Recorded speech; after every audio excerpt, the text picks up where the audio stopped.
Ladies and gentlemen, welcome to another episode of the 504 Core Podcast. Pelicans big win last night, getting to win number 30. This is the first time as the Pelicans that they got to win number 30 in 51 games.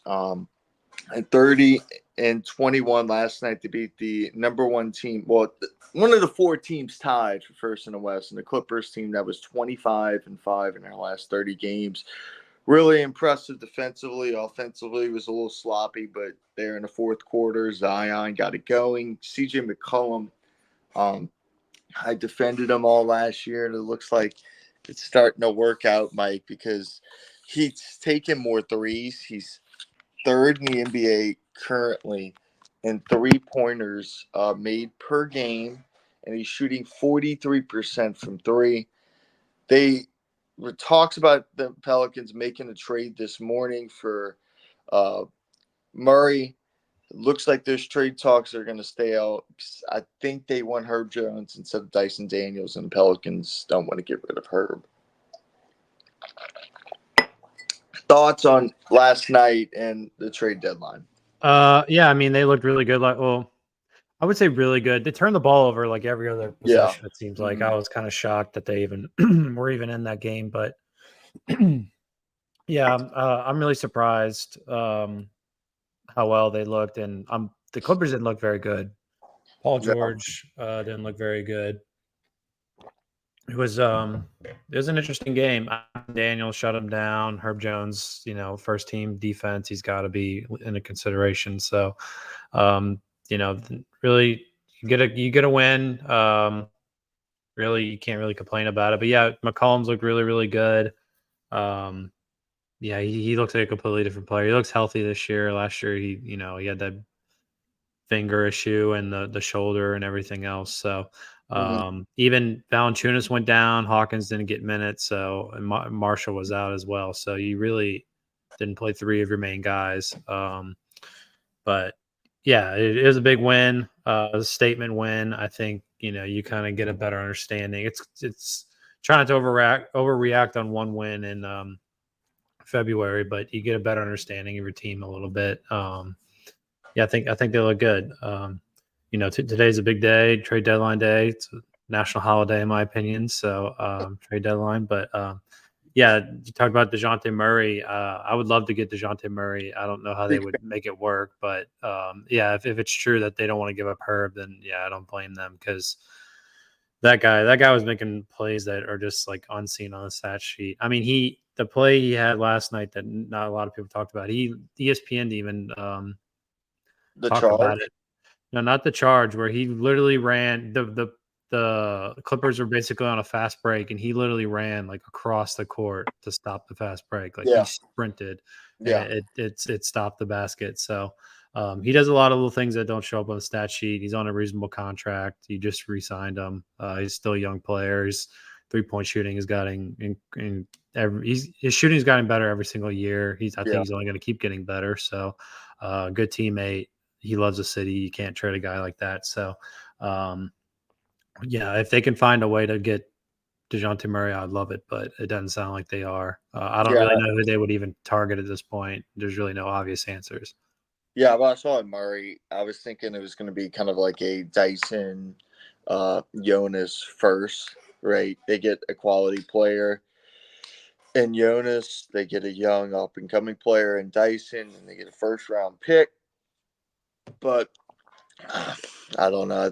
If they want Herb, I wouldn't do that trade. No. Dude, when's the last time you've seen a Pelicans team, or really an NBA team, I guess the Nuggets, that stuck together 3 straight seasons? This is rare. You're talking about like a major trade? Yeah, the Pelicans haven't done anything. They haven't traded away any of their pieces or anything for 3 straight seasons. It's paying off this year, in my opinion. Well, I guess Josh Hart was the last one to get McCollum. But yeah, that was the last like major piece, air quotes. But yeah, no, they haven't really done anything. I guess Boogie, but they really only gave up Buddy Hield, it seemed like, in like an extra first. But that, they didn't. But at the time, that everyone thought it was a steal. I would do that trade 10 out of 10 times Me again. too. But yeah, no, they look good. I think Griffin has in the best position they've ever been, like pretty much in franchise history, if you honestly think about it, considering Oh, all the assets they have, when roster and picks and everything else. So I think they're just waiting for the right guy to become available. I said a couple of podcasts ago, like yeah, I agree. just some kind of young superstar, not star but superstar. Yeah, I know they floated Dame Lillard. I know they were involved Yeah. in that, but he's an aging superstar and He's 34. he's 34, doesn't play defense, and he's on a horrible contract in my opinion, making what $60 million. So Yeah. I know they were willing to go in on him. I mean, it is Dame Lillard, one of the greatest point guards of all time, but I just think whenever opportunity strikes, they will strike. Griffin does keep things pretty tight-lipped with around his stuff. I think if he wants something leaked, he'll make it known to be leaked. So Yeah. DeJounte Murray, I think, would have been a great target. I still think it is a great target. It's 11:06 a.m. on trade deadline day, so there's still time, but I think you're buying low on a young asset. He's still 27. It's just a guy 3 years ago with the Spurs that almost averaged a triple double, first team all defensive guy a couple of years ago. At the Hawks, he's kind of playing the shooting guard role, so averaging 21, 5 and 5. Mike, dude, like I'm a Murray fan, you're a Murray fan. So Yeah. People are like, "Oh, he's regressed defensively." It's like, yeah, no shit. He's playing right next to 5'11" Trey Young, like one of the worst defenders in the league. So he's guarding a lot of twos and masking him. They're trying to hide Trey Young defensively. So um yeah, I mean, if you could somehow land Murray with Herb Jones, I mean, wow, like that's quite impressive defensively, but the back end of the roster probably wouldn't be. But yeah, it's see, I don't know, Mike. Then you would have Herb and Trey off the bench, right? Who would your center be? yeah, I would assume you'd give up Jonas. I don't well. They were saying, I know Woj was reporting on Yeka. I guess that guy would be your center, but he's a little undersized. But I guess you'd roll with him, and then I don't know if you keep Nance. I really don't know how the framework of the deal would work, but yeah, no, you'd be a little small on that end. I know the Pelicans. I saw they were interested in Isaiah Stewart. I thought that was really intriguing. Dude, I'd Isaiah love to get beef Stewart. too. Yeah, Isaiah Stewart's been like you talk about one of the few players that's been good with the Pistons. Isaiah Stewart has been. Dude, the Pistons actually have talent. Like, if you actually look at their team, like, think Yeah, about it. Like, they Jaden got Ivey. Jaden Ivey, Cade Cunningham, Stewart, Jalen Duren is a stud. He doesn't get enough credit. Thompson, he's a good rookie. I feel like they had Bojan Bogdanovic. They just traded him. Dude, Detroit's got to be the worst run team in the league. I mean, they literally they were offered reportedly two first round picks for Bojan, and they turned it down. And they just flipped him for Quentin Grimes in 2 seconds or 3 seconds, whatever. It's just like, come on, dude. And then you got to question Monty Williams at this point. Is Monty Williams really that great of a coach? I don't know, man. I think the Pistons are a disaster of a franchise. They have been for several years now. I was hearing reports about them with their general manager and their front office, how like it's kind of like family run there, and he's a guy's not really with NBA experience making decisions for the Pistons. It's kind of a joke. But dude, I would love Isaiah Stewart. He's got a little grit to him too, right? Oh yeah, he's when he went after LeBron, that Yeah. famous thing. So I don't know what you'd have to give up for him. I mean, is it as simple as Jonas for Isaiah Stewart? I don't know. But I'm not sure. Let's see. There's no reports on it. But yeah, I don't know. The Pelicans got some moves they can make. They can really do whatever they want. It's just like I feel like they're waiting for their to become available. I don't really know who that is. So it'll be interesting to see if anything happens the next. When's the deadline? 2 p.m. or 3 p.m.? I think it's two, right?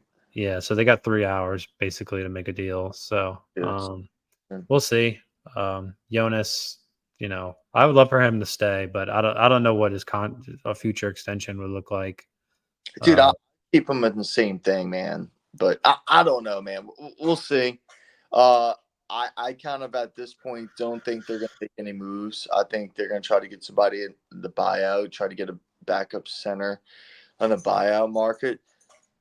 I think I think I said this before. I wouldn't even mind Dwight Howard, dude. Like I keep saying this, but all you need is a shot blocking big that can protect the paint to back up Jonas. yeah. No, I'm not opposed to signing any kind of big. So is Carlo Makovich the answer though? That's the real question. No, I don't actually. You know what? I'm not gonna say no because I don't know his game. And the dude could turn out and be be a star, right? I don't know his game that well. I think he's not really a defensive guy. He's more of a kind of a stretch for more athletic kind of guy. He's not like a rim protector type guy. But yeah, who knows what they say. I think they will. I will predict that they'll make one move, like even if it's simple as moving Najee Marshall for 2 seconds or something like that, because he's Yeah. on expiring and there's no way you can afford him. And is he really worth keeping around? But yeah, I'm not sure, but that's my prediction. I think they will do something small. But I don't know. Any other trade deadline stuff you have your eye on? No, actually, I think it's going to be a pretty quiet trade deadline. I was kind of surprised OKC went out and got Gordon Hayward. That was nice. But yeah, the Thunder are way ahead of what I thought they would be this year. Way ahead. They're a young roster that is talented. Chet has been great, probably rookie of the year. Josh Giddey, besides the off the court stuff, he's legit. SGA's an MVP candidate. I mean, they're loaded, they're young, and I mean, I'm impressed with the Thunder. But I think the West right now, Mike, my opinion, it's the Nuggets, it's the Clippers, and then the next team I'm scared of is the Suns. And I feel like the Pelicans are the fourth team I would be afraid of. I'm You didn't not even mention OKC. Well, you mentioned OKC, but you didn't mention OKC in the West. No. No, no, I just think they're young still. Like they're overachieving right now. They got to learn how to win in the playoffs. So is the Pelicans. Uh, the Timberwolves, like I'm not bought it, dude. That's a team I can see kind of falling off in the standings a little bit. They're currently tied for a one seed. They've been currently tied for the one seed since what is it, November, October. Ant's been incredible. Ant's legit. But dude, like Towns is a diva. Towns is soft. Rudy Gobert, when it matters the most, Rudy Gobert doesn't play well. I just feel like that team, like they did last year, is just going to kind of regress as the season goes on. Yeah, no.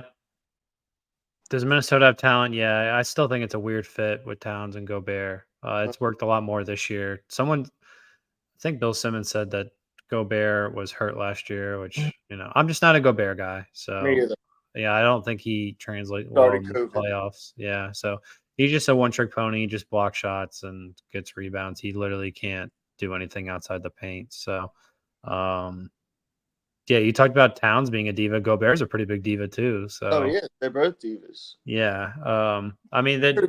Dude, Towns scored 62 points, Mike, and they lost because he was hunting shots.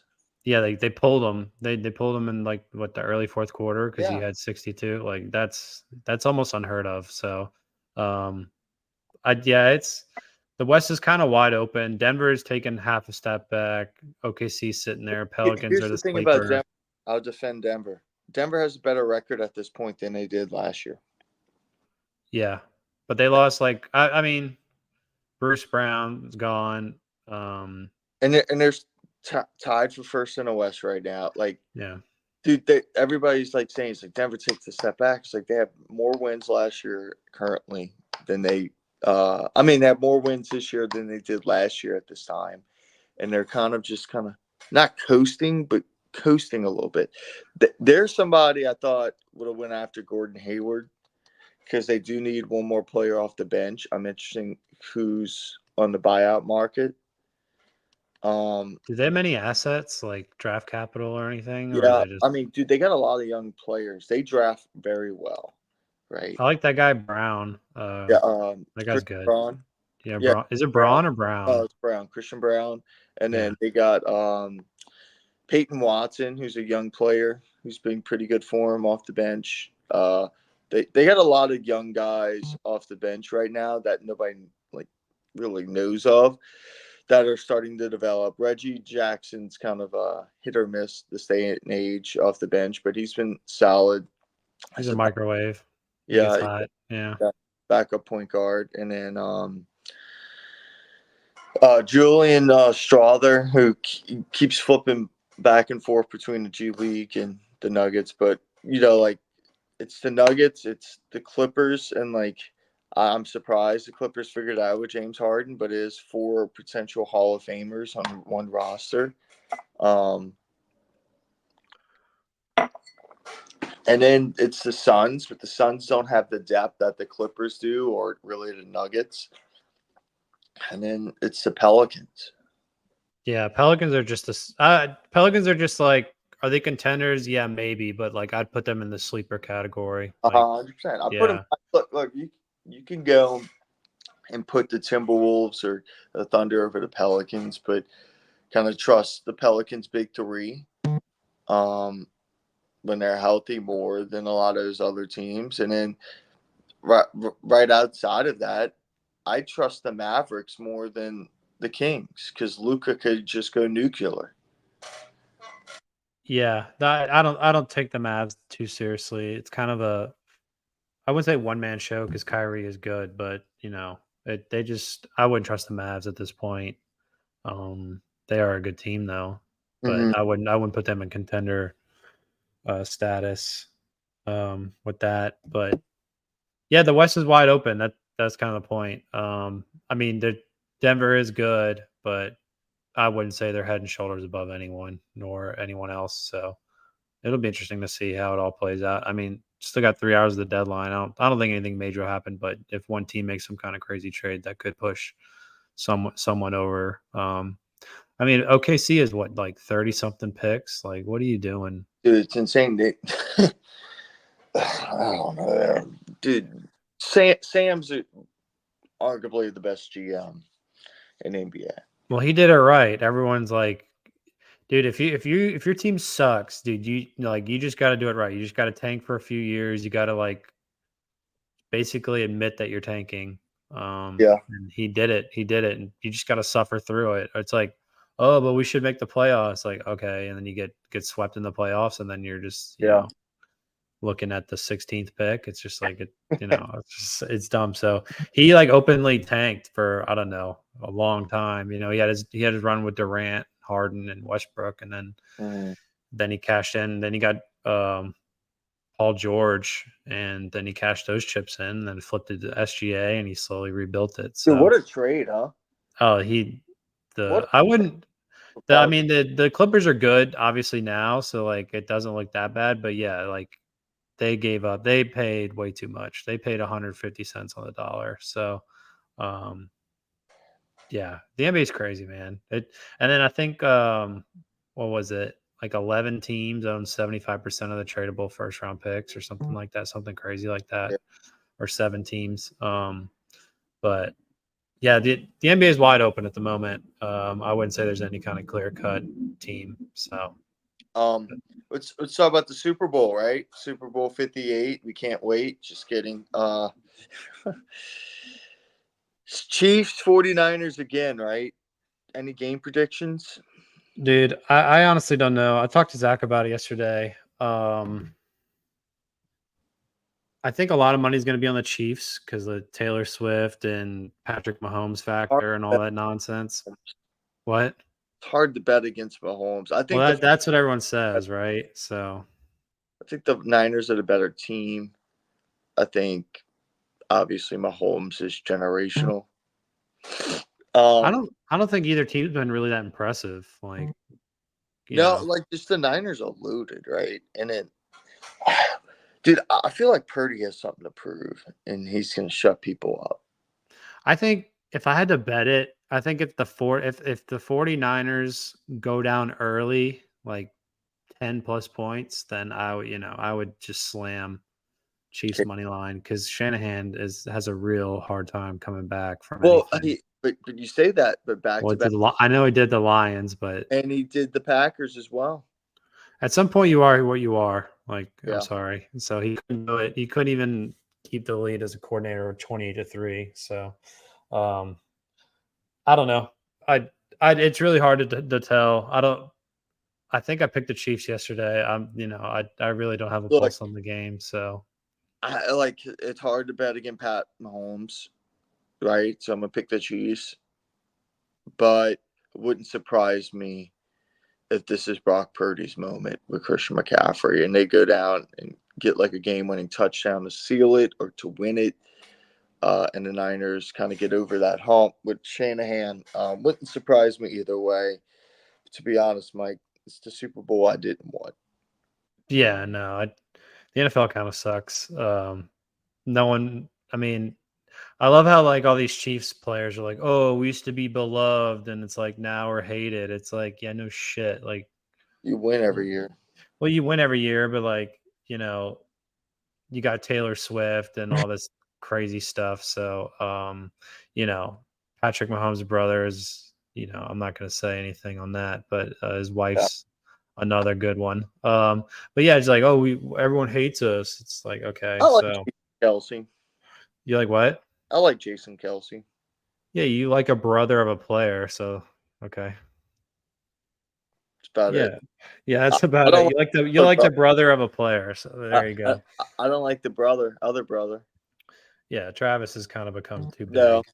I'm talking about Jackson Mahomes. Well, that's what I just said. Yeah, Patrick Mahomes' brother is just like cringy, but yeah, I really don't have a pulse on the game. I think it will be a close game though. That's what I will I say. agree. I agree. Yeah, I don't think there's gonna be a blowout or anything. But Yeah. we'll see. I think what was the over under? Was it like 47 or 44? Yeah, but I mean, both defenses are really good. The Chiefs' defense shocked me this year. I mean, they've been solid as well. 47 and a half. What do you think about that? Um, I'll take the over. I break it down by points per quarter. So yeah, I mean, 47 and a half. what is that? 12 a quarter? Yeah, I mean, yeah, I'll take the over as well because I think a late touchdown puts it over. I could see it. Yeah. I just think like I said, I think if the 49ers go down early, they're gonna have a real hard time clawing their way out of it. So the Chiefs kind of play a different style of football too. They kind of do these like long drives, very methodical. They don't really. I Yeah, but think they.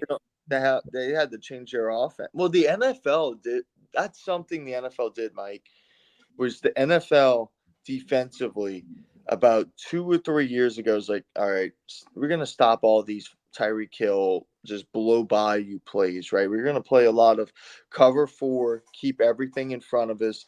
And dude, the scoring in the NFL has been dramatically down the last 2 years. You could go look at 2018, 2019, click points per game in the NFL, and the scoring was high. But we really don't see in this 17 game season, Mike. We really don't see 5,000 yard passers anymore. The last couple of years, because Yeah, you the don't. defenses have caught up, and defenses have realized what to do with the NFL. And also another thing, random note, dude, the era we grew up in is done with Breeze, with Brady, Manning, Roethlisberger, really Rogers is the last one hanging on, but he's really done. So that era is done. It's a different era of football now, and defense is caught up. Yeah, the NFL definitely has changed, but it also, it kind of going off what you say or said. It is more lucrative. I mean, I was an offensive coordinator, I would be throwing the ball deep pretty much every time because most DBs suck. Like, and then everything's so favorable towards the offensive player. But So the thing is, dude, I'm telling you, like they there's a increase 3 years ago. There's an extreme increase in interceptions because coordinators are throwing the ball deep all the time, and then the defensive coordinators change their scheme to kind of play that deep and not give up anything big. So there's a lot of interceptions, and now defensive coordinators are forcing teams to move the ball methodically. And that's when you saw the Chiefs kind of struggle 2 years ago and they had to tweak their offense. So now that's how they have to do their methodical offense and not have big plays, is because teams are taking that away from them. And now scoring down in the league overall is down. so you're telling me the under. That's what you're telling me. No, I'm gonna say the over as well, Mike, just because of I think it's going to be like 24-20, and then there's a late touchdown. Do you have any good bets for the Super Bowl? Anything that catches your eye? Have you looked at anything? Dude, Christian McCaffrey game MVP is kind of a intriguing one. What are those odds? I'm not sure. You tell me. Someone said that Noah Gray touchdown is like 43-1 odds. I really like that.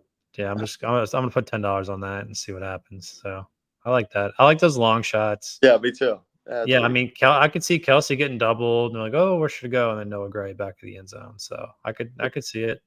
Do I think it's gonna happen? No, but could I see it? Yeah. It's 43-1 odds for a reason, but Yeah, yeah, why? why not? Yeah, no, it's hard to get a pulse on this game. I'm just gonna watch it willy nilly. So we'll see. Yep. Anything else you want to talk about? I think that's about it. I mean, there's really nothing too much Yep. outside of that. It's all the major stuff going on right now. So Yep. Pels are flying. It's Mardi Gras time. Me and Mike about to go catch some shoes at Muses. Um, shoes, yeah. shoes. So, all right, guys, thank you for joining. Like and subscribe, and then like again, and then retweet it, and then share it, and then tell all your friends about it, and then send in a group message. All right. I appreciate y'all. Fun podcast.